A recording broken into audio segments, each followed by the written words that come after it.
Hello friends, welcome to RK tutorial. ఈరోజు మనము TET paper 1లో భాగంగా 10th January 2025 షిఫ్ట్ 2లో జరిగినటువంటి కొన్ని క్వశ్చన్లకు ఆన్సర్ చూద్దాం మనము. అయితే 1 నుండి 5 వరకు క్వశ్చన్లకు నిన్న వీడియోలో ఆన్సర్లు చేయడం జరిగింది. సో ఆ వీడియో కూడా చూడగలరు మీరు. సో ఇప్పుడు 6వ క్వశ్చన్ చూడండి. 6వ క్వశ్చన్ ఏముందంటే, so x is not equal to 0 మరియు X is not equal to -1. X is not equal to 0 మరియు X is not equal to -1 అయితే, సో ఇచ్చినటువంటి కండిషన్ అక్కడ వచ్చినటువంటి క్వశ్చన్ ఏముందంటే 50x to the power of 7 50 x ఘాతాంకం 7 minus 50x to the power of 3 by 5x plus 5 into 2x² plus 2 యొక్క విలువ ఎంత అన్నాడు. సో ఇక్కడ మనకి ఆప్షన్ ఇవ్వడం జరిగింది. అయితే చూడండి, ఇక్కడ లవము హారం ఉందన్నమాట. అయితే మనం ఏం చేద్దామంటే ముందు లవాన్ని మనం సూక్ష్మీకరించిద్దాము. సో లవం ఏముందంటే మీకు ఇక్కడ రాస్తాం చూడండి ఇక్కడ. So 50x to the power of 7 minus 50x to the power of 3 ఉంది ఇక్కడ. అయితే ఈ రెండు పదాల్లో మనకు ఉమ్మడిగా ఉన్నటువంటి విలువలు ఏమన్నా ఇక్కడ 50 ఉమ్మడిగా ఉంది కాబట్టి ఏం చేస్తుందని మనము కామన్గా తీసి రాయొచ్చు. మనము 50గా రాసుకోవచ్చు. తర్వాత ఇక్కడ x to the power of 7 అంటే అర్థమైంది, ఎక్స్ను 7 సార్లు గుణిస్తాము. అదేవిధంగా x to the power of 3 అంటే అర్థమైంది, ఎక్స్ను 3 సార్లు గుణిస్తాం అనమాట. సో ఇక్కడ x పవర్ 3, ఇక్కడ x పవర్ 3, రెండిట్లో ఉమ్మడిగా x పవర్ 3 ఉంది కాబట్టి x పవర్ 3ని కామన్ తీస్తే తర్వాత సో మనకి లోపల ఉండేటువంటి విలువ ఏముంటుందంటే 50 బయటకు వచ్చింది కాబట్టి x పవర్ 3 బయటకు వచ్చింది కాబట్టి లోపల ఏముంటుందంటే ఇక్కడ x to the power of 4 ఉంటుంది. ఇక్కడ x పవర్ 4 మైనస్ ఈ మొత్తం విలువ బయటకు వచ్చింది కాబట్టి ఏముంటుంది ఇక్కడ, సో 1 తీసుకోవచ్చు అనమాట మనం. కాబట్టి 50x³ into x to the power of 4 -1 అనమాట. తిరిగి దీన్ని సూక్ష్మీకరణ చేస్తే మనము 50x to the power of 3, ఇక్కడ ఏదైతే x పవర్ 4 -1 ఉందో దాన్ని ఏం రాసుకోవచ్చు అంటే మనము సో x² హోల్ స్క్వేర్ అని రాసుకోవచ్చు మనం. x to the power of 2 whole to the power of 2 అని రాసుకోవచ్చు మనము. మైనస్ ఇక్కడ 1 ఉందా, 1 కూడా మనం 1 స్క్వేర్గా రాసుకోవచ్చు మనం. ఎందుకంటే 1ను మనం ఎన్నిసార్లు గుణించినా మనకు వచ్చే విలువ 1 ఉంటుంది కాబట్టి 1 స్క్వేర్ అన్న 1 అన్న ఒకటే. 1 స్క్వేర్ అంటే యాక్చువల్గా అర్థమైంది 1 into 1 అనమాట. అది 1 వస్తుంది అనమాట. సో ఎందుకోసం అంటే మనం ఒక సూత్రం ప్రకారం మనము ఆ సూత్రం ఏంటంటే a² - b² is equal to a plus b into a minus b, దానికోసం అనమాట. చూడండి, so a² - b² is equal formula అయింది. So a plus b into a minus b అనమాట. సో ఈ సూత్రం ప్రకారము ఈ విలువను మనం విడగొట్టడం కోసం ఈ విధంగా రాసుకుంటామన్నమాట మనం. అయితే ఇక్కడ బయట ఉన్న విలువ అదే విధంగా ఉంటుంది. ఇక్కడ 50x³ అదే విధంగా ఉంటుంది. తర్వాత ఇక్కడ దీన్ని కంపేర్ చేద్దాం మనం. ఏముంది ఇక్కడ x² అంటే a అనుకుందాం మనం. ఈ a ఏదైతే ఉంటుంది x² అనుకుందాము. పైన స్క్వేర్ ఉందా, ఈ స్క్వేర్కి సమానం అనమాట. తర్వాత 1 ఉంది ఇక్కడ, ఈ 1 అంటే bకి సమానము, ఈ 2 అంటే 2కి సమానం అనమాట. కాబట్టి సో దీని ప్రకారం దీన్ని విడగొడితే మనకు వచ్చే విలువ ఏమంటే ఫస్ట్ ఏం రావాలా, a ప్లస్ b రావాలా. మళ్ళీ a అంటే ఏమనుకున్నాం మనము, సో x² అనుకున్నాం కాబట్టి x² ప్లస్ b అంటే ఎంత ఇక్కడ 1కి సమానం. So x² plus 1. తర్వాత మళ్ళీ ఏముంది, a మైనస్ b ఉంది ఇక్కడ. a అంటే ఎంత, x² మైనస్ సో b అంటే ఎంత చెప్పండి 1కి సమానం కాబట్టి x² మైనస్ 1 అనమాట. సో దాని తర్వాత మళ్ళీ చూడండి ఇక్కడ 50x to the power of 3, తర్వాత x² ప్లస్ 1 విడగొట్టడం మనకి ఎటువంటి సూత్రంలో ఇదే విధంగా పెట్టేస్తాం మనం. తర్వాత x² minus 2, x² minus 1, so ఏదైతే ఉంటుందో దాన్ని కూడా మళ్ళీ మనం ఏం చేస్తాము, సో x² మైనస్ 1 స్క్వేర్గా రాసుకోవచ్చు. దేని ప్రకారము, సో దీనిలా విడగొట్టడం కోసం మళ్ళీ మనము ఈ 1ని మళ్ళీ 1 స్క్వేర్ రాసుకోవచ్చు. అప్పుడు ఏమైతుంది ఇక్కడ x² మైనస్ 1 స్క్వేర్ అంటే ఇదే సూత్రం ప్రకారం ఉంది. ఇప్పుడు a అంటే ఎంత చెప్పండి ఇక్కడ, సో ఇప్పుడు a అంటే xకి సమానము, b అంటే 1కి సమానం అనమాట. కాబట్టి దాన్ని కూడా మళ్ళీ విడగొడితే చూడండి ఇక్కడ 50x to the power of 3, తర్వాత x² ప్లస్ 1, దీన్ని విడగొడితే ఏమొస్తుంది, మరి a అంటే ఎంత ఇప్పుడు ఇక్కడ, a అంటే xకి సమానం కాబట్టి x ప్లస్ b అంటే ఎంతకు సమానం 1కి సమానం కాబట్టి x ప్లస్ 1 ఇంటూ అదేవిధంగా a మైనస్ b అంటే ఎంత x మైనస్ 1కి సమానం అనమాట. కాబట్టి ఇక్కడ 50x to the power of 7 minus 50x³ అని మనకి ఏ విధంగా మారిందంటే మనకు కారణాంకాలను విడగొడితే 50x³ into x² plus 1 into x plus 1 into x minus 1గా విడిపోవడం జరిగింది అనమాట. అదేవిధంగా సో ఇది లవం అనమాట ఇది. అదేవిధంగా హారం ఏమని చెప్పండి ఇక్కడ 5x plus 5 into 2x² plus 2 ఉందన్నమాట. సో దాన్ని కూడా విడగొడతాం మనము. సో దాన్ని ఇక్కడ చేద్దాము. దాన్ని విడగొడితే ఏమొస్తుందంటే చూడండి, ఇది ఇక్కడ రాస్తుంది చూడండి, ఇక్కడ 5x ప్లస్ 5 ఇంటూ ఏముంది ఇక్కడ హారము 2x² ప్లస్ 2 ఉందన్నమాట. యాక్చువల్గా ఇట్లే చేసుకుంటూ పోవచ్చు. ఎందుకోసం అంటే మీకు అర్థం కానీ చెప్తున్నా, ఈ విధంగా నేను విడివిడిగా చెప్తున్నా. ఇక్కడ చూడండి, ఇక్కడ ఈ రెండు పదాలకి మనము ఇక్కడ ఏముంది, ఇక్కడ మొదటి పదంలో మనకి ఇది ద్విపది అనమాట. ఇక్కడ 5 ఉమ్మడి ఉంది కాబట్టి ఏం చేస్తుందని మనము సరే ఇక్కడే రాద్దాం. సో ఇక్కడ మనకు ఈ ద్విపదులు మనకు 5 కామన్ ఉంది కాబట్టి ఏం చేస్తాం మనం 5 కామన్ తీస్తే అప్పుడు లోపల ఏముంటుంది x ఉంటుంది, ప్లస్ ఇక్కడ 5 బయటకు వస్తే లోపల ఏం లేకుంటే 1 ఉంటుంది అనమాట ఇక్కడ. తర్వాత సో ఇక్కడ 2 కామన్ ఉంది కాబట్టి 2 బయటికి తీస్తే లోపల ఏముంటుంది ఇక్కడ x² ప్లస్ 1 ఉంటుంది అనమాట. మళ్ళీ 5 రెట్ల 10కి సమానం అవుతుంది. తర్వాత ఎంత ఇక్కడ x ప్లస్ 1, తర్వాత ఎక్స్ స్క్వేర్ ప్లస్ 1 అనమాట. అంటే 5x plus 5 into 2x square plus 2 మనకి ఎలా మారిందంటే 10 into X plus 1 into X square plus 1గా మారిందనమాట. సరే, ఈ విధంగా మారినాయి కాబట్టి ఇప్పుడు చూడండి ఇక్కడ ఇప్పుడు మనకి ఏం కావాలి మనకు, సో వీటి యొక్క విలువ కావాలి కాబట్టి ఇక్కడ రాస్తా చూడండి. ఇక్కడ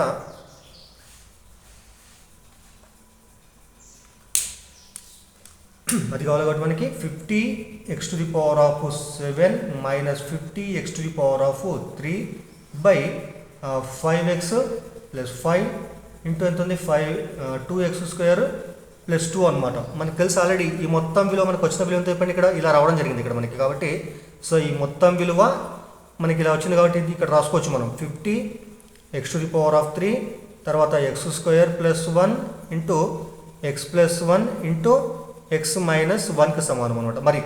మరి ఈ విలువ 5x plus 5 into 2x square plus 1 మనకి ఏమొచ్చింది చెప్పండి, ఇది వచ్చింది మనకి. సో 10 తర్వాత X plus 1 into X square plus 1 అనమాట. ఇప్పుడు ఏం చేస్తాం మనము, లవాలు హారాలలో ఉమ్మడి విలువని క్యాన్సల్ చేద్దాం మనం. సరే, క్యాన్సల్ ఎలా చేస్తాం చూడండి ఇక్కడ చూడండి. ఎక్స్ ప్లస్ 1 రెండు కూడా క్యాన్సల్ అయిపోతే ఎక్స్ ప్లస్ 1 క్యాన్సల్. తర్వాత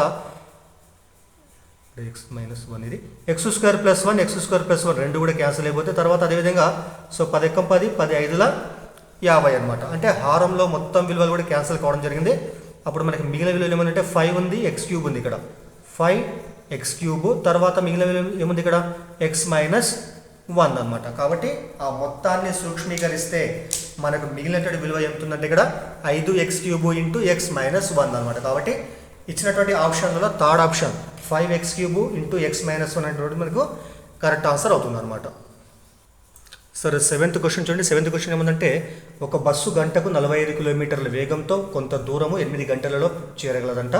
అదే దూరాన్ని 6 గంటలలో చేరాలంటే బస్సు ఎంత అధిక వేగంతో ప్రయాణం చేయాలంట. దూరం మాత్రం సేమ్ చూడండి ఇక్కడ. సో దూరం మాత్రం సేమ్ ఉంది. 45 km/h వేగంతో పోతేనేమో 8 గంటలు పడుతుందంట. మరి అదేవిధంగా 6 గంటల్లో పోవాలంటే బస్సు ఎంత వేగంతో పోవాలి, మొదటి వేగంతో ఎంత వేగం ఎక్కువ ఉంటుంది అన్నాడు ఇక్కడ. ఎంత వేగం ఎక్కువ ఉంటుందో కనుక్కోవాలన్నాడు ఇక్కడ. అయితే ఫస్ట్ మనం కేసు 1 రాద్దాం మనం. సందర్భం 1 అనమాట. సో కేసు 1 తీసుకుంటే మనం అందులో సో మీకు తెలుసు ఆల్రెడీ సూత్రం గుర్తుపెట్టుకోవాలా. సో వేగము ఈజ్ ఈక్వల్ టు ఫార్ములా అయింది, వేగం ఈజ్ ఈక్వల్ టు సో దూరము బై కాలం అనమాట. ఇది చాలా ఇంపార్టెంట్ గుర్తుపెట్టుకోవాలి. వేగం ఈజ్ ఈక్వల్ దూరం బై కాలం అనమాట. దీన్ని మనం అవసరమైన విధంగా మార్చుకుంటాం మనము. దూరం ఈజ్ ఈక్వల్ ఏమొస్తుంది, వేగం ఇంటూ కాలం అనమాట. అదేవిధంగా కాలం ఏమొస్తుందంటే దూరం బై వేగం అనమాట. ఈ విధంగా మార్చుకోవచ్చు మనము. కాబట్టి ఫస్ట్ సందర్భం 1 ఏముంది ఇక్కడ. సో వేగం ఎంత అంటే సో వేగం ఈజ్ ఈక్వల్ టు 45 km/h ఇక్కడ 45 km/h ఇక్కడ 1 గంట 45 కిలోమీటర్లు అంట. మరి పైన దూరం ఎంత, దూరం తెలియదు మనకి. కాబట్టి మనము దూరం d is equal to X అనుకుంటాం మనం. వేగాన్ని బీతో సూచిస్తాము, దూరాన్ని డీతో సూచిస్తాం మనము. ఆ దూరం ఎక్స్ అనుకున్నాం మనం, x కిలోమీటర్లు అనుకున్నాం మనం. అదేవిధంగా కాలం ఎంత చెప్పండి ఇక్కడ. కాలం అంతా టీ అనమాట, 8 గంటలు అనమాట. సో కాలం 8 గంటలు. ఇది ఏంది 1వ సందర్భంలో. అదేవిధంగా సందర్భం 2 తీసుకుంటే మనం కేసు 2 తీసుకుంటే సో ఇందులో వేగం కనుక్కోవాలి మనం. వేగం మనకి ఇవ్వలేదు, వేగం కనుక్కోవాలి మనము. తర్వాత ఎంత దూరం పోయింది అది, అదే సేమ్ దూరం కాబట్టి d is equal to X అనుకున్నాం మనము. అదేవిధంగా కాలం ఎంత అయిపోయింది ఇక్కడ 2వ సందర్భంలో 6 గంటలు మాత్రమే అంట. సో 45 కిలోమీటర్ల వేగంతో 8 గంటల్లో ఎక్స్ దూరం ప్రయాణిస్తున్న ఒక బస్సు.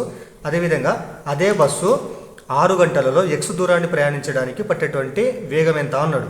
సరే చూడండి ఇక్కడ ఫస్ట్ దీని నుంచి మనం దీని ప్రకారం కనుకుంటే మనము v is equal to formula అయింది, v is equal to d by so t అనమాట. మరి v అంటే ఎంత ఇక్కడ మనకి 45 ఈజ్ ఈక్వల్ టు d అంటే ఎంత అనుకున్నాం మనం ఎక్స్ అనుకున్నాం, బై t అంటే ఎంత అయిపోయింది. సో t అంటే 8 ఇక్కడ. కాబట్టి అడ్డకుండా కనుక చేస్తే 8 × 45 అనమాట ఇక్కడ. So x is equal to ఏమొస్తుందంటే 45 ఇంటూ సో 8 అనమాట. ఇది సందర్భం 1 అనమాట. ఇక్కడ చూద్దాం మనం ఇది ఇక్కడ ఇది కూడా. So v is equal to d by t ఇక్కడ. మరి v అంటే ఎంత ఇవ్వ మనకి ఇవ్వలేదు ఇక్కడ, v అట్లా పెట్టేద్దాం మనము. అదేవిధంగా d అంటే ఎంత ఇవ్వండి. సో d అంటే కూడా ఎక్స్ అనుకున్నాం మనము. t అంటే ఎంత ఇక్కడ 6 గంటలు అనమాట. మరి క్రాస్ మల్టిప్లై చేస్తే ఎక్స్ ఈక్వల్ టు ఏమొస్తుంది చెప్పండి ఇక్కడ. X equal to 6 × v, 6 × v or 6v అనమాట. అయితే చూడండి ఈ రెండు సందర్భంలో ఇక్కడ మనకు ఇక్కడ ఎక్స్ ఉంది, ఇక్కడ ఎక్స్ ఉంది. కాబట్టి రెండు కూడా ఎక్స్ సమానం ఉన్నాయి. కాబట్టి ఎల్హెచ్ఎస్లు సమానం కాబట్టి ఏం చేస్తాం మనము ఆర్హెచ్ఎస్లు కూడా సమానం చేసుకుంటాం మనం. అంటే ఏంది ఇక్కడ 6 × v ఈజ్ ఈక్వల్ ఎంత అంటే 45 × 8కి సమానం అవుతుంది అనమాట. కాబట్టి సో v × 6 ఇది ఈజ్ ఈక్వల్ ఎంత సమానం చెప్పండి ఇక్కడ 45 × సో 8కి సమానం అవుతుంది. ఈ 6 వదిలిపోతే ఏం చేస్తే భాగిస్తారు కాబట్టి v ఈజ్ ఈక్వల్ టు 45 × 8/6 అనమాట. 2 3 సో 2 4 మళ్ళీ 3 ఎక్క 3 15 ఇక్కడ 15 4 ఎంత చెప్పండి 60. కాబట్టి సో సందర్భం 2లో ఇక్కడ v అంటే ఇదే కదా. సందర్భం 2లో వేగం ఎంత అంటే మనకు 60 km/h అనమాట. అంటే ఒక బస్సు అనేటువంటిది 6 గంటలలో x కిలోమీటర్ల దూరం ప్రయాణించాలంటే దానికి వేగం ఎంత ఉండాలి చెప్పండి. ఇక్కడ మనకు 60 కిలోమీటర్లు ఉండాలన్నమాట. మరి 60 కిలోమీటర్ల వేగం ఉండాలంటే మరి మొదటి వేగం కంటే కూడా రెండో వేగం ఎంత చెప్పండి. ఇక్కడ 45 కంటే 60 పెద్దది కాబట్టి 60 ఎంత ఎక్కువ, ఇక్కడ 45 కంటే 15 ఎక్కువ. కాబట్టి మనకి ఇచ్చినటువంటి ఆప్షన్లలో 4వ ఆప్షన్ 15 కిలోమీటర్లు ఎక్కువ వేగంతో ప్రయాణం చేయాలి. తర్వాత 8th క్వశ్చన్ చూడండి. ఏముందంటే నిలువు మరియు అడ్డు సౌష్ఠవ రేఖలను రెండింటినీ కలిగి ఉన్నటువంటి అక్షరం ఏది అన్నాడు. చాలా సింపుల్ క్వశ్చన్ చూడండి. ఇక్కడ సౌష్ఠవ రేఖ అంటే ఏంది, ఏదైనా ఒక వస్తువును కానీ అక్షరాన్ని కానీ ఏదైనా దాన్ని రెండు సమాన భాగాలు విభజించే రేఖను ఏమంటే సౌష్ఠవ రేఖ అని అంటారు.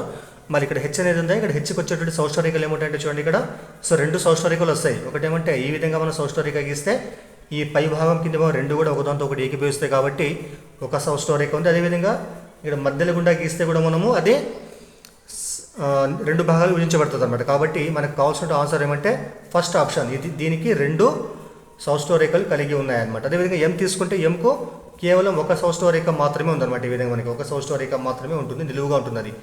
వీకు కూడా కేవలం ఒక సౌష్ఠవ రేఖ మాత్రమే ఉంటుంది. కానీ ఎస్కు మాత్రం సౌష్ఠవ రేఖ లేదు, అది కేవలము బిందు సౌష్ఠవాన్ని లేదా భ్రమణ సౌష్ఠవాన్ని కలిగి ఉంటుంది అన్నమాట అది. తర్వాత 9th క్వశ్చన్ చూడండి. ఏముంది ఇక్కడ 81 to the power of -1/4 into 3 to the power of n is equal to 3/6 అయితే 6 మరియు n బిలాంగ్స్ టు n అంటే ఇక్కడ స్మాల్ n అనేటువంటిది సహజ సంఖ్య అంట. అయితే n యొక్క విలువ ఎంత అన్నాడు. ఈ విధంగా మనకి ఇచ్చిండు.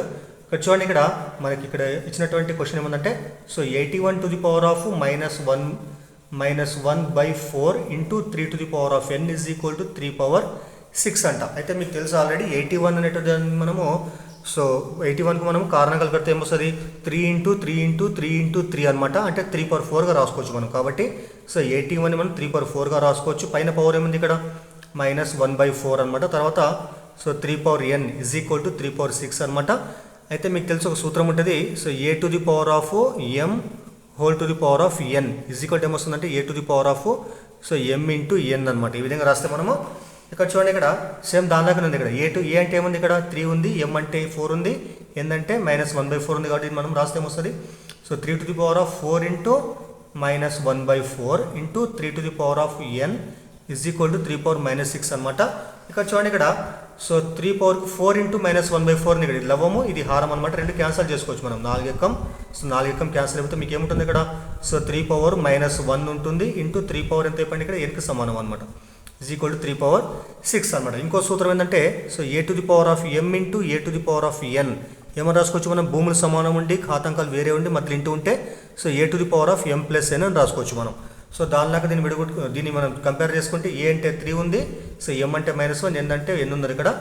మళ్ళీ కలిపి రాస్తే ఏమొస్తుంది 3 to the power of m plus n అంటే -1 plus n is equal ఎంత RHS అదేవిధంగా ఉంటుంది 3/6 అనమాట.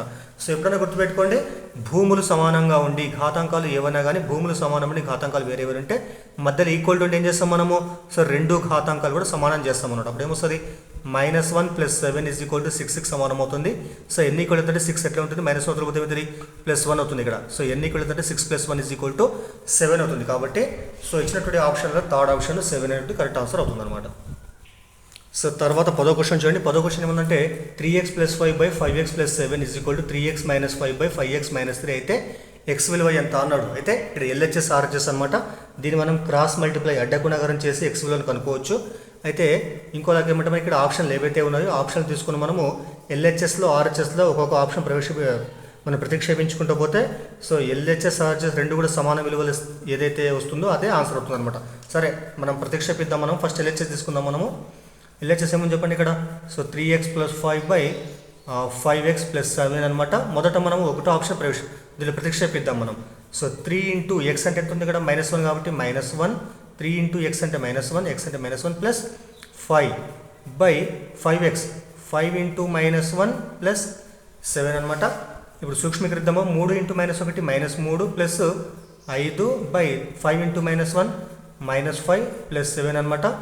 తర్వాత 5 + 3 ఎంత 2 వస్తుంది, 7 - 5 ఎంత 2 వస్తుంది. క్యాన్సిల్ చేస్తే మనకు 2 ఎక్కం కాబట్టి 1 వచ్చింది అనమాట ఇక్కడ. -1 రాస్తే మనకి LHSలో మనకి ఎంత వచ్చింది ఇక్కడ 1 రావడం జరిగింది. అదేవిధంగా RHS చూద్దాం ఒకసారి మనము. RHS కూడా సేమ్ వస్తే 1 వస్తే అదే ఆన్సర్ అవుతుంది అనమాట. RHS ఏముంది ఇక్కడ 3x - 5/5 5x మైనస్ 3 అనమాట. ఇక్కడ -1 రాద్దాము.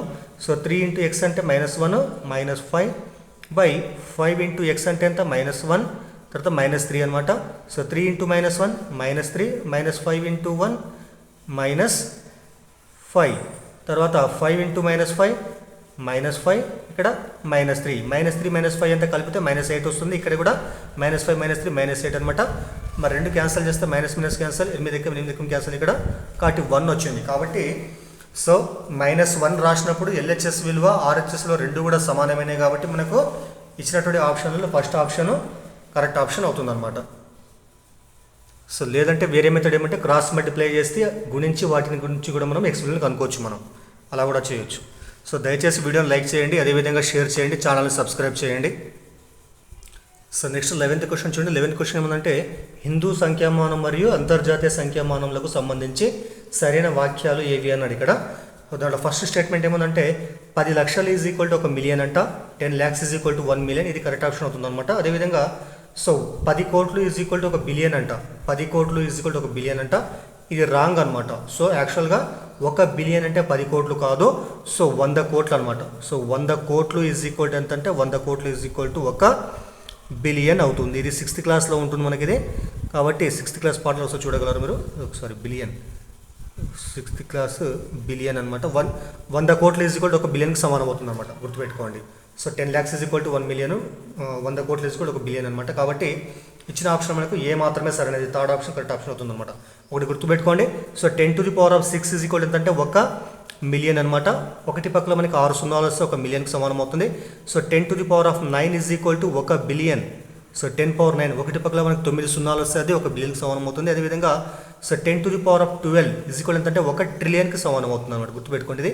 So 10⁻6 is equal to 1 million, 10⁻9 is equal to 1 billion, 10⁻12 is equal to 1 ట్రిలియన్కి సమానం అవుతుంది అనమాట. సో తర్వాత 12వ క్వశ్చన్ చూడండి. 12వ క్వశ్చన్ ఏమనంటే పూర్ణ సంఖ్యలకు సంబంధించి సరికాని వాక్యం గుర్తించండి అని అడిగాడు. పూర్ణ సంఖ్యలకు సంబంధించి సరికాని వాక్యాన్ని గుర్తించాలంట మనము. ఇందులో సో మొదటి ఆప్షన్ ఏముందంటే పూర్ణ సంఖ్యలు వ్యవకలనానికి స్థిత్యంతర ధర్మము వర్తించదని అడిగాడు. సో పూర్ణ సంఖ్యల వ్యవకలనానికి స్థిత్యంతర ధర్మము వర్తించదు, ఇది కరెక్ట్ ఆప్షన్ అవుతుంది అనమాట. ఎందుకంటే సో పూర్ణ సంఖ్యలు వ్యవకలనం దృష్ట్యా మనకు స్థిత్యంతర ధర్మాన్ని పాటించవు అనమాట. ఎందుకంటే ఫర్ ఎగ్జాంపుల్ 2, 3 తీసుకుంటే మనము మరి స్థిత్యంతర ధర్మం అంటే ఏంది? So a - b is equal to b - a కావాలన్నమాట. a - b is equal b - a కావాలి. సో మనం పూర్ణ సంఖ్యలు 2, 3 తీసుకుంటే మనము సో 2 - 3 ఈజ్ ఈక్వల్ టు 3 - 2 కాదు. ఎందుకంటే 2 - 3 ఎంత చెప్పండి? -1. 3 - 2 చెప్పండి +1, రెండు కూడా సమానం కావు కాబట్టి ఇది వర్తించదు అన్నాడు. కాబట్టి వాడు చెప్పింది కరెక్ట్ అనమాట. ఇది ఫస్ట్ ఆప్షను సరైనటువంటి వాక్యం అనమాట. సెకండ్ ఏమంటే ఇక్కడ పూర్ణ సంఖ్యల గుణకార తత్సమాంశము 1కి సమానం అవుతుందని ఇక్కడ. సో ఇది కూడా కరెక్టే. సో పూర్ణ సంఖ్యల యొక్క గుణకార తత్సమాంశం ఎప్పుడు కూడా మనకు 1కి సమానం అవుతుంది. అంటే ఏదైనా ఒక సంఖ్యను మనము 1తో గుణిస్తే మనకు అదే సంఖ్య వస్తుంది. కాబట్టి 1ని ఏమంటారంటే గుణకార తత్సమాంశం అని అంటారు. అదేవిధంగా ఇప్పుడు 4th చూడండి. 4th ఏముంది ఇక్కడ? సో పూర్ణ సంఖ్యల తత్సమాంశము అంటే సంకలన తత్సమాంశం. ఇక్కడ మనకు సంకలన తత్సమాంశము 0 అంట. ఇది కూడా కరెక్టే. అంటే ఏదైనా ఒక సంఖ్యకు మనము 0ను కలిపితే మళ్ళీ మనకు అదే సంఖ్య వస్తుంది. కాబట్టి పూర్ణ సంఖ్యలకు సంకలన తత్సమాంశం కూడా 0 అవుతుంది. ఇది కరెక్ట్ అనమాట. మరి తాడేమంది ఇక్కడ?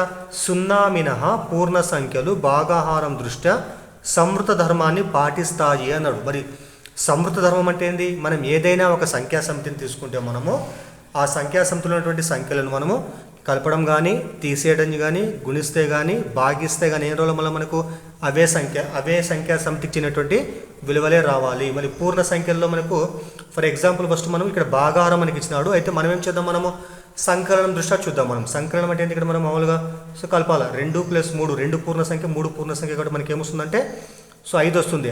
5 కూడా పూర్ణ సంఖ్య అయ్యింది. మరి తీసివేత దృష్ట్యా చూస్తే మనం 2 - 3 -1 2 పూర్ణ సంఖ్య, 3 పూర్ణ సంఖ్య, -1 కూడా పూర్ణ సంఖ్య. గుణిస్తే 2 × 3 ఎంత వస్తుంది మనకి? 2 × 3 మనకు 6 వస్తుంది. 2 పూర్ణ సంఖ్య, 3 పూర్ణ సంఖ్య, 6 కూడా పూర్ణ సంఖ్య. కాబట్టి సమృద్ధ ధర్మాన్ని పూర్ణ సంఖ్యలు గుణకారం దృష్ట్యా పాటిస్తున్నాయి. మరి భాగాహారం తీసుకుంటే 2/3 తీసుకుందాం మనం. అది ఇది అర్థమైంది. సో 2/3 అనమాట. 2ని 3తో భాగించాలా. అప్పుడు మనకు వచ్చే విలువ ఎంత వస్తుంది? మామూలుగా మనకు సో భిన్నం వచ్చింది ఇక్కడ మనకి ఇక్కడ. సో లేకుంటే దశాంశ భిన్నం వస్తుంది. ఈ దశాంశ భిన్నము లేదా భిన్నం ఏదైతే ఉంటుందో అక్కడనే భిన్నము ఈ విలువ పూర్ణ సంఖ్యలలో ఉండదు. కాబట్టి ఏంది ఇక్కడ 0 మినహా పూర్ణ సంఖ్యలు భాగాహారం దృష్ట్యా సమర్థనం పాటిస్తాయి అన్నాడు. కాబట్టి 0నే కాదు, సో మిగతా ఏవి కూడా దాదాపుగా అవి భాగాహారం దృష్ట్యా సమర్థర్మాన్ని పాటించవు అనమాట. కానీ పాటిస్తున్నాడు కాబట్టి ఇది మనకు రాంగ్ ఆప్షన్ అవుతుంది అనమాట. కాబట్టి థర్డ్ ఆప్షన్ కరెక్ట్ ఆన్సర్ అవుతుంది అనమాట. తర్వాత 13వ క్వశ్చన్ చూడండి. 13వ క్వశ్చన్ ఏమంటే త్రిభుజంలోని కోణాల నిష్పత్తి 2:3:5 అయితే ఏర్పడిన త్రిభుజం ఏది అన్నాడు ఇక్కడ.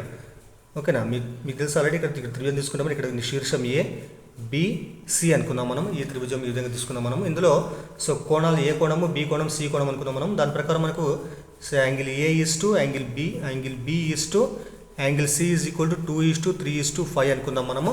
మరి ఇప్పుడు నిష్పత్తి పోవాలంటే ఏం చేస్తాం, మనం ఒక చర్రాస్తో గుణిస్తాం కాబట్టి so angle A is equal ఎంత 2x, angle B is equal to 3x, angle C is equal ఎంత అయిపోయింది 5x అనుకున్నాం మనం. అయితే మనకు తెలుసు ఆల్రెడీ ఒక త్రిభుజంలో ఉన్నటువంటి 3 కోణాల మొత్తం ఎంతకు సమానం, మనకు 180కి సమానం. కాబట్టి angle A plus angle B plus angle C ఎంత అంటే 180కి సమానం. మళ్ళీ యాంగిల్ ఏ అంటే మీకు ఎంత ఉంది, ఇక్కడ 2x ఉంది కాబట్టి 2x so plus 3x plus 5x ఈ మొత్తం కూడితే ఎంత కావాలి, మొత్తం మనకు 180కి సమానం కావాలన్నమాట. త్రిభుజంలోని 3 కోణాల మొత్తము 180కి సమానం కాబట్టి మొత్తం కూడితే మీకు ఎంత వస్తుంది, ఇక్కడ 10x వస్తుంది. ఇక్కడ 10x ఈజ్ ఈక్వల్ ఎంత అయిపోయింది, ఇక్కడ 180కి సమానం అవుతుంది. సో x ఈక్వల్ ఎంత అంటే 180, 10 అవుతుంది పోతే ఏం చేస్తుంది భాగిస్తుంది కాబట్టి బై 10 ఇక్కడ. సో 10 × 10 18. సో మనకు వచ్చినటువంటి x విలువ ఎంత అంటే 18 రావడం జరిగిందనమాట. మరి ఇప్పుడు 10x 18 వస్తే ఏం చేస్తే ఇక్కడ ప్రతిక్షేపిస్తాం మనం. 2x అంటే ఏ అంటే ఇక్కడ యాంగిల్ ఏ ఎంత 2x కాబట్టి 2 × x అంటే ఎంత 18. మరి 18 రేట్ల ఎంత 36. అదేవిధంగా 3x b అంటే ఇక్కడ సో 3 × 18, 18 3 = 54 అనమాట. మరి 5x 5 × 18 18 ఎంత అయిపోయింది ఇక్కడ సో 90. కాబట్టి త్రిభుజంలో మనకు ఒక కోణం 90 డిగ్రీలు వచ్చింది ఇక్కడ. కాబట్టి ఏదైనా త్రిభుజంలో ఒక కోణం 90 డిగ్రీలు అయితే ఆ త్రిభుజాన్ని ఏమంటారంటే సో లంబకోణ త్రిభుజం అని అంటారు. కాబట్టి థర్డ్ ఆప్షన్ మనకు కరెక్ట్ ఆప్షన్ అవుతుంది అనమాట. అలా కాకుండా ఫస్ట్ ఏముంది ఇక్కడ అల్పకోణ త్రిభుజం అనే ఉంది. ఏది అల్పకోణ త్రిభుజం అంటే ఏంది, ఒక త్రిభుజంలో ఉన్నటువంటి ప్రతి కోణం కూడా మనకు 90 కంటే తక్కువగా వచ్చి ఉంటే అది అల్పకోణ త్రిభుజం అయ్యేటువంటిది. మరి సమబాహు త్రిభుజం అంటే ఏంది, సో ప్రతి కోణం కూడా మనకు 60 60 60 వచ్చింటే దాన్ని ఏమనే వాళ్ళప్పుడు మనము సమబాహు త్రిభుజం అనేటువంటి వాళ్ళము. మరి సమద్విబాహు త్రిభుజం అంటే ఏంది, సో 2 కోణాలు సమానంగా ఉండి 3వ కోణం వేరేగా ఉండింటే దాన్ని ఏమనేటువంటి వాళ్ళంటే సమద్విబాహు త్రిభుజం అని అనేవారం అనమాట.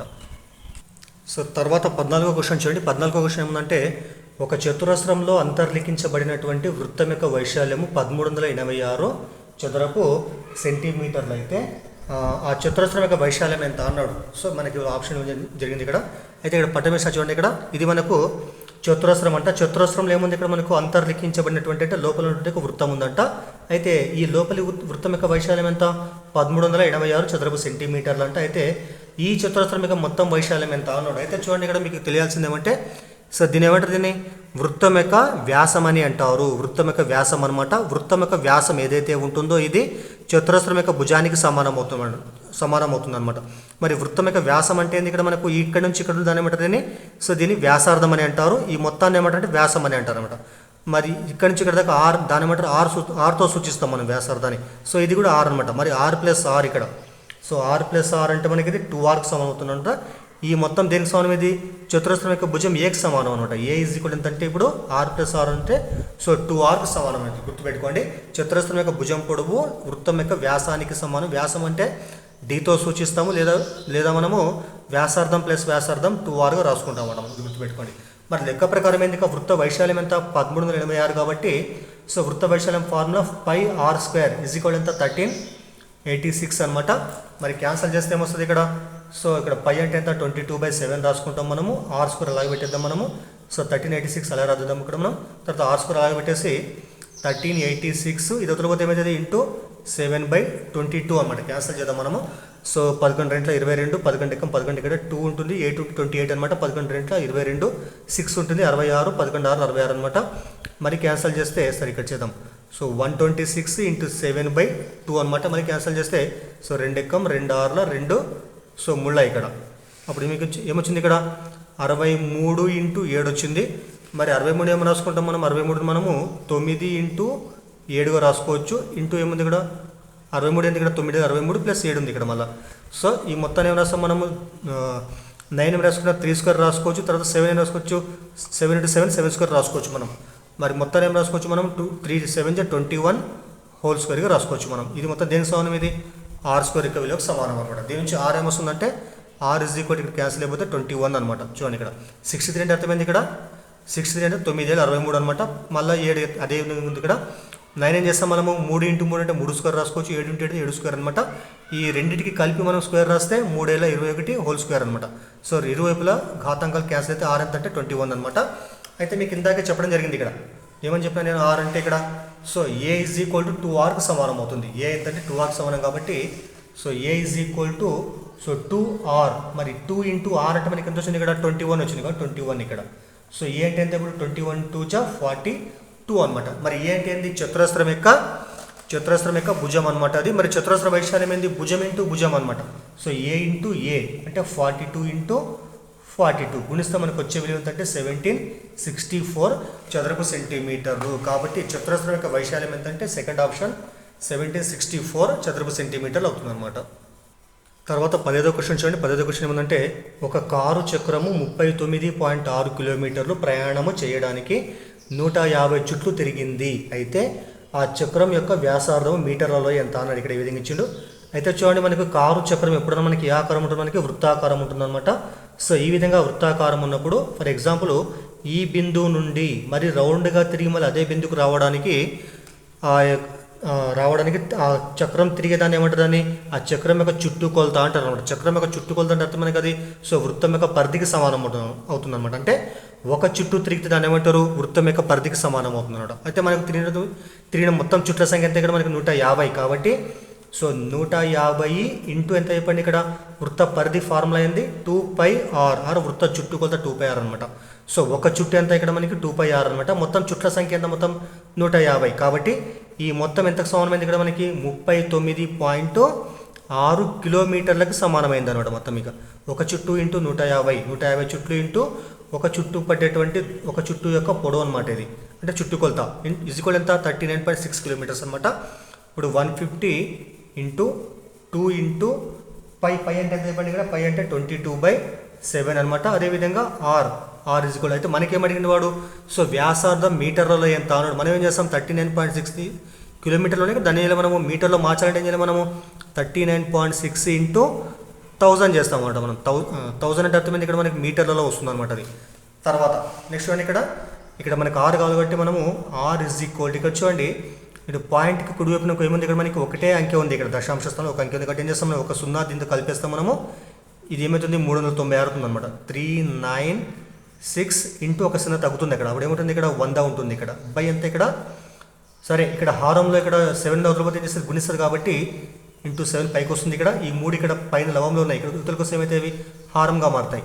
సో 150 ఇంటూ 2 ఇంటూ 22 అనమాట. ఇక్కడ చూడండి ఇక్కడ మరోసారి చూడండి 39.6 ఏదైతే ఉంటుందో ఇక్కడ దీన్ని మనం 1000తో గుణిస్తున్నాం మనం. కాబట్టి ఈ మొత్తం దశాంశ భిన్నం మనకు పూర్ణ సంఖ్యగా మారాలంటే ఏం చేస్తాం మనం ఇక్కడ ఉన్నటువంటి ఒక 0తో దీన్ని గుణిస్తాం అది 396 అవుతుంది. తర్వాత ఏమంటే ఇక్కడ 2 0 ఉంటాయి ఇక్కడ అంటే 100 అదే విధంగా ఉంటుంది అనమాట. సో తర్వాత ఏంది ఇక్కడ హారంలో 7 అవతలపోతే ఏం చేస్తుంది అది భాగించేది గుణిస్తుంది కాబట్టి పైకి వస్తుంది అనమాట. ఇక్కడ ఏం చేస్తున్నాయి ఇవన్నీ కూడా లవంగా ఉన్నాయి ఉత్తలకు వస్తే ఏమైతే అవి హారంగా మారుతారు అనమాట. ఈ విధంగా నేను సూక్ష్మీకరణ చేసుకున్నా. తర్వాత ఆర్ ఇజ్ ఈక్వల్ చూడండి ఇక్కడ క్యాన్సిల్ చేద్దాం మనము. ఇక్కడ క్యాన్సిల్ చేస్తే 50 100 తర్వాత 53 150 అనమాట. తర్వాత ఇక్కడ మళ్ళీ క్యాన్సిల్ చేద్దాం మనము. 3 ఎక్కం 3 ఇక్కడ తర్వాత 3 ఎక్కం 3 3 3 సో 3 2 ఎంత వచ్చినప్పుడు మనకి ఇక్కడ సరే అదేవిధంగా మళ్ళీ 2 2 ఉంది ఇక్కడ. సో 2 కూడా క్యాన్సిల్ ఇక్కడ. అప్పుడు మనకు వచ్చిన విలువ ఏంటంటే సో 132 ఇంటూ 7 బై ఎంత ఉంది ఇక్కడ 22 అనమాట. 22 రావడం జరిగింది. మళ్ళీ క్యాన్సిల్ చేద్దాము. సో 11 2 22 11 ఎక్కం 11 మళ్ళీ ఇక్కడ సో 11 2 22 ఇక్కడ మళ్ళీ 2 ఎక్కం 2 6 ఇక్కడ. అప్పుడు మనకు వచ్చే ఏంటంటే 6 ఇంటూ 7 6 ఎంత అయిపోయింది 42కు సమానం అవుతుంది. కాబట్టి ఆ చక్రం యొక్క వ్యాసార్థం ఏంటంటే 42 మీటర్లు. ఇచ్చినటువంటి option first option correct option అవుతుంది అనమాట. దయచేసి వీడియోని లైక్ చేయండి, షేర్ చేయండి, అదేవిధంగా ఛానల్ సబ్స్క్రైబ్ చేయండి. సో ఇందులో భాగంగా 16వ క్వశ్చన్ చూడండి. 16వ క్వశ్చన్ ఏమంటే 30 మరియు 60ల మధ్య గల 3చే భాగించబడే పూర్ణ సంఖ్యల సగటు ఎంత అన్నాడు. మీకు తెలియాలి ఆల్రెడీ. సో 30 60ల మధ్య ఉన్నటువంటి 3చే భాగించబడే సంఖ్యలు అంటే ఏమిటంటే 3 యొక్క గుణించాలన్నమాట. 30 తర్వాత వచ్చేటువంటి 3 గుణించం ఏమవుతుంది సో 33 36 39 సో 42 3 కలపాలి మనము. తర్వాత 45 తర్వాత 48 తర్వాత సో 51 54 తర్వాత 57 అనమాట. వీటి సంఖ్య అంతా 1 2 3 4 5 6 7 8 9 అనమాట. కాబట్టి సో 30కు 60కి మధ్యలో 3చే భాగించబడేటువంటి సంఖ్యలు మొత్తం ఎన్ని ఉన్నాయి మనకి ఇక్కడ మనకు సో 9 ఉన్నాయి. కాబట్టి సో ఇవన్నీ తీసుకుంటే మనం ఇవన్నీ ఏమైతే మనకి ఇవన్నీ కూడా సో అంక శ్రేణిలోని విలువలు అవుతాయి అనమాట. ఇవన్నీ కూడా ఇక్కడ రాస్తా 51 తర్వాత 54 తర్వాత సో 57 అనమాట. ఇవన్నీ కూడా మనకు అంక శ్రేణిలో ఉన్నటువంటి రాశులు అవుతాయి ఇవన్నీ కూడా. మరి అంక శ్రేణి యొక్క n పదాల మొత్తానికి ఫార్ములా ఏంది? అంక శ్రేణి యొక్క n పదాల మొత్తం అంక శ్రేణి అంటే ఏంటి? యాక్చువల్గా మనం రాసేటువంటి ఏదైనా శ్రేణిలో 2 వరుస పదాల మధ్య తేడా సమానంగా ఉంటే ఆ శ్రేణిని ఏమంటారంటే అంక శ్రేణి అంటారనమాట. మరి 33, 36, 39 ఇవన్నీ కూడా మనకి ఏంటంటే అంక శ్రేణి అనమాట. మరి అంక శ్రేణిలో మొదటి పదాన్ని ఏమంటారు? ఏతో సూచిస్తాం మనం. సో మొదటి పదం ఏ కాబట్టి దీన్ని 33 అనుకున్నాం. అదేవిధంగా సో చివరి పదం ఏదైతే ఉందని మనం ఎల్తో సూచిస్తాం అనమాట. ఎల్ ఎంత అంటే ఇక్కడ మనకు 57కి 7 అనమాట. అదేవిధంగా ఈ మొత్తం వీటి సంఖ్య మనకి ఎంత వచ్చింది? 9 కాబట్టి n = నంబర్ 9 రాసుకుంటాం అన్నమాట. మనం 9 రాసుకుంటాము. మరి ఈ పదాల మొత్తానికి ఫార్ములా అంక శ్రేణిలో n పదాల మొత్తానికి ఫార్ములా ఎప్పుడు మొదటి పదము చివరి పదం ఇచ్చినప్పుడు అంక శ్రేణి n పదాల మొత్తానికి ఫార్ములా ఏమంటే సో Sn = n/2 × a + lకి సమానం అవుతుంది అనమాట. దీన్ని ప్రతిక్షేపిద్దాం మనము. సో Sn ఎంత అంటే n/2. n అంటే ఎంత? ఇక్కడ 9/2 తర్వాత ఏ అంటే ఎంత? 33 ప్లస్ ఎల్ అంటే ఎంత అయిపోయింది? ఇక్కడ 57కి సమానం అవుతుంది. కాబట్టి 9/2 ఇంటూ మొత్తం కలితే ఏమొస్తుంది? ఇక్కడ మనకి 80, 90 వచ్చింది ఇక్కడ మనకి. సో 90. సో ఇది ఏం చెప్పండి? n పదాల మొత్తం అనమాట. అంటే 30, 60ల మధ్య ఉన్నటువంటి 3 యొక్క గుణిజాల మొత్తం ఎంతంటే సో 9/2 ఇంటూ 90 అనమాట. సరే క్యాన్సల్ కూడా చేయొచ్చు మనము. సరే అదేవిధంగా పెట్టేద్దాం, క్యాన్సల్ చేద్దాం. అది సరే ఉన్నలే. అయితే మనకేం అడిగింది వాడు? తర్వాత ఇక్కడ వాడు వీటి సగటు ఎంత అన్నాడు. మరి సగటు ఫార్ములా ఏం చెప్పండి? సగటు ఫార్ములా అంటే రాశుల మొత్తం బై రాశుల సంఖ్య. సగటు ఫార్ములా అంటే రాశుల మొత్తం బై రాశుల సంఖ్య. మనకి రాశుల మొత్తం మనకి ఎంత వచ్చింది ఇక్కడ? సో 9/2 ఇంటూ 90 వచ్చింది. బై ఎంత చెప్పండి? ఇక్కడ 9 వస్తుంది. ఇక్కడ రాశుల మొత్తం బై రాశుల సంఖ్య 9 కాబట్టి ఏం చేస్తాం మనము? క్యాన్సల్ చేద్దాం. ఇక్కడ మనం 9 ఎక్కం. So 9 ఎక్కం cancel. అప్పుడు మనకు వచ్చే ఎంత అంటే 90/2 ఉంటుంది. ఇక్కడ కొట్టేసి ఏమొస్తుంది? ఇక్కడ సో 45 అనమాట. సో మనకు ఉన్నటువంటి మొత్తము 30 మరియు 60ల మధ్య ఉన్నటువంటి 3 యొక్క గుణిజాల సగటు ఎంతంటే మనకు 45 రావడం జరిగింది. కాబట్టి సో ఇందులో 4th ఆప్షన్ 45 కరెక్ట్ ఆప్షన్ అవుతుందన్నమాట. సో దయచేసి వీడియోని లైక్ చేయండి, షేర్ చేయండి, అదేవిధంగా ఛానల్ని సబ్స్క్రైబ్ చేయండి. Okay, thank you. మిగతా కొన్ని క్వశ్చన్లు ఉన్నాయి ఇక్కడ, అవి కూడా మనము నెక్స్ట్ వీడియోలో చెప్పుకుందాం.